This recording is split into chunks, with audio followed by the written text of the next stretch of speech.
Dinosaur নিয়ে মানুষের জল্পনা কল্পনার শেষ নেই, তাই তো লক্ষ বছর পুরনো এই প্রাণীটিকে নিয়ে তৈরি হয়েছে অনেক চলচ্চিত্র, লেখা হয়েছে নানা কল্পকাহিনী। তবে আমাদের কল্পনার সেই বিশালাকার প্রাণীটির বিপরীতে এবার দেখা মিলেছে পৃথিবীর সবচেয়ে ক্ষুদ্রাকায় ডাইনোসরের। গানসু প্রদেশের একটি জিও পার্কে পাওয়া গেছে ডাইনোসরের পায়ের ছাপযুক্ত ফসিল। ছাপগুলোর আকার 1 থেকে 3 সেন্টিমিটার লম্বা, তাই ধারণা করা হচ্ছে এটিই পৃথিবীর সবচেয়ে ছোট প্রজাতির ডাইনোসর।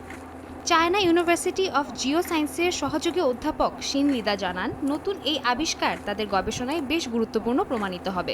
শুধুমাত্র ডাইনোসর বিষয়েই নয়, ভূতাত্ত্বিক যুগ সম্পর্কেও ধারণা পাওয়া যাবে এর থেকে। তবে ২০০৭ থেকে ক্রমাগত খোঁজাখুঁজির পরেও আমরা কিছু খুঁজে পাইনি। প্রদেশটিতে এই প্রথম ডাইনোসরের পায়ের ছাপ পাওয়া গেল।